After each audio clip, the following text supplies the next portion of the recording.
Lecture series basic statistic के अंदर presentation of data में फ्रीक्वेंसी डिस्ट्रीब्यूशन का एक बेस्ट और मोस्ट इम्पॉर्टेंट टॉपिक है, जिसको हम क्लास बाउंड्री से डिनोट करते हैं कि CB क्लास बाउंड्री क्या चीज़ है। और इसमें हम ये भी डिस्कस करेंगे कि क्लास लिमिट्स क्या चीज़ है। तो ये लेक्चर नंबर हमारे पास 22 है। 21 लेक्चर हम फ्रीक्वेंसी डिस्ट्रीब्यूशन के सारी ये चीज़ें डिस्क्राइब कर चुके थे। अब हम ये जानेंगे कि क्लास बाउंड्री क्या है हमारे पास। तो जैसे कि हम इस तरह से कोई फ्रीक्वेंसी डिस्ट्रीब्यूशन बनाते हैं तो उसमें हमें क्लास बाउंड्री भी बनानी पड़ जाती है। क्लास बाउंड्री कब बनानी पड़ती हैं? जब हमारे पास अगर कॉन्टीन्यूस डाटा आ जाए, जैसे एज है, हाइट है, वेट है, टेम्परेचर है, इस किस्म के अगर वेरिएबल हमारे पास आ जाएँ तो उनके लिए हमें क्लास बाउंड्री बनानी पड़ती है।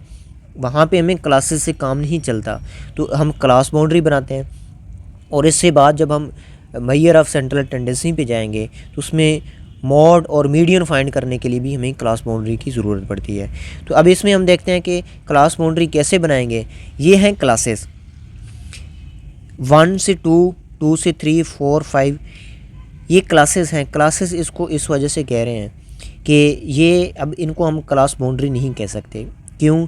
क्योंकि एक क्लास की अपर लिमिट, ये अपर लिमिट है, उससे जो नेक्स्ट क्लास है उसकी लोअर लिमिट आपस में इक्वल नहीं है, सेम नहीं है। तो इस वजह से ये क्लासेस तो हैं लेकिन क्लास बाउंड्री नहीं है। इनसे क्लासेस से क्लास बाउंड्री कैसे बनाएंगे ये हम सीखेंगे। जैसे कि हम क्लास लिमिट की बात कर रहे हैं कि क्लास लिमिट क्या होता है। ये हमारे पास एक क्लास है, ये दूसरी क्लास है, ये तीसरी क्लास है, ये चौथी क्लास है, ये पांचवी क्लास है। इस तरह से ये जो पहली क्लास है इसके हम देखें अगर, तो इसकी जो पहली वैल्यू होगी जिसको 1 कह रहे हैं हम, ये इसकी लोअर लिमिट होगी। और इसमें जो 2 है जो इसकी लास्ट वैल्यू होगी इसको अपर लिमिट कहेंगे। इस सेकंड क्लास को देखें, सेकंड क्लास में 3 इसकी लोअर लिमिट है, 4 इसकी अपर लिमिट है। थर्ड क्लास को देखें तो 5 इसकी लोअर लिमिट है और 6 इसकी अपर लिमिट है। ये इसकी लिमिट्स क्लास लिमिट्स कहलाती हैं, lower limits and upper limit. ये हमारे पास सारी लोअर लिमिट्स हैं और ये हमारे पास सारी अपर लिमिट्स हैं। तो क्लास लिमिट्स या लिमिट्स ऑफ क्लास, इसका ये कंसेप्ट है। क्लास बाउंड्री कैसे बनाते हैं हम, इसके 2 कंसेप्ट हैं। एक तो ये है कि आप क्लासेस से डायरेक्ट क्लास बाउंड्री बना सकते हैं, या एक ये है कि आप मिड पॉइंट से डायरेक्ट क्लास बाउंड्री बना सकते हैं।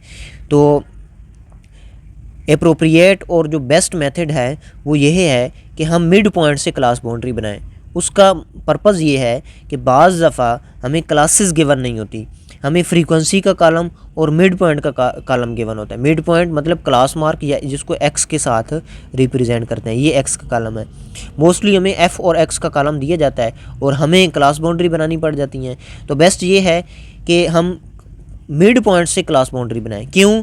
क्योंकि अगर मिड पॉइंट नहीं है, क्लासेस हैं, क्लासेस से तो हम मिड पॉइंट बना सकते हैं। तो इस वजह से बेहतर यही है कि हम मिड पॉइंट को फॉलो करें, इसी से क्लास बाउंड्री बनाएं। तो कैसे बनाएंगे? हम किसी भी जो मिड पॉइंट का कॉलम है, किसी भी 2 मिड पॉइंट में से हमें इंटरवल फाइंड कर लेना है। जैसे कि इंटरवल हमने फाइंड करना है, जैसे हम फाइंड कर रहे हैं कि 3.5 माइनस 1.5, और इसी तरह हम ये भी कर सकते हैं कि 7.5 माइनस 5.5। इनका इंटरवल जो है ये सेम है, इंटरवल हमारे पास 2 आ रहा है। ये जो 2 आएगा, इस 2 को डिवाइड कर देंगे हम 2 पे। जो हाइट ऑफ इंटरवल आ रहा है इसको मज़ीद 2 पे डिवाइड करेंगे, ये हमारे पास आ गया 1। जो 1 आंसर आएगा, मतलब कि अगर किसी भी कोई ऐसा क्वेश्चन आ जाता है कि उसका हाइट ऑफ इंटरवल जो है वो 1 आ जाता है, वो अगर हमारे पास इन दो मिड पॉइंट का इंटरवल 1 आ जाता है, जैसे कि यहाँ पे हमारे पास h की वैल्यू 1 आ गई, उसको मज़ीद 2 पे डिवाइड करेंगे तो वो हमारे पास आ जाएगा 0.5। तो फिर वो जो 0.5 होगा उसको आपने x की हर वैल्यू में से माइनस करवाना है और फिर उसी को प्लस करवाना है। अब लेकिन इस सिचुएशन में, इस क्वेश्चन के अंदर हमारे पास जो आ रहा है h/2, तो वो आ रहा है हमारे पास 1 आ रहा है। इसी 1 को हमने मिड पॉइंट में से माइनस भी करवाना है और फिर प्लस भी करवाना है। 1.5 में से जब माइनस करवाएंगे तो हमारे पास आएगा 0.5, फिर उसके बाद हम इसकी अपर लिमिट कैसे बनाएंगे, इसी में हम 1.5 को 1 में प्लस करेंगे तो ये हमारे पास 2.5 आएगा। नेक्स्ट देखें 3.5 में जब हम 1 माइनस करेंगे तो हमारे पास आएगा 2.5, और जब इसमें प्लस करवाएंगे तो ये आएगा 4.5। फिर इसमें जब माइनस करवाएंगे तो ये 4.5 बनेगा, और ये हमारे पास 6.5। ये 6.5 माइनस करते हुए और ये प्लस करते हुए हमारे पास 8.5, 8.5 माइनस करते हुए और प्लस करते हुए हमारे पास 10.5। अब ये थी क्लासेस और ये क्लास बाउंड्री। फ़र्क क्या है, कैसे पता चलेगा कि ये क्लासेस हैं और ये क्लास बाउंड्री।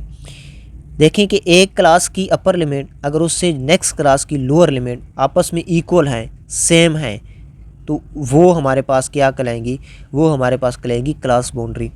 ये हमने इनको क्लासेस क्यों कहा, क्योंकि इनमें अपर लिमिट उसकी नेक्स्ट क्लास की जो लोअर लिमिट है वो इक्वल नहीं है। इस वजह से हम इनको सिर्फ क्लासेस कह सकते हैं, क्लास बाउंड्री नहीं कह सकते। और ये भी इनको भी क्लासेस कह सकते हैं, लेकिन ये क्लास बाउंड्री हैं। क्लासेस तो हैं, ये भी हैं, ये भी हैं।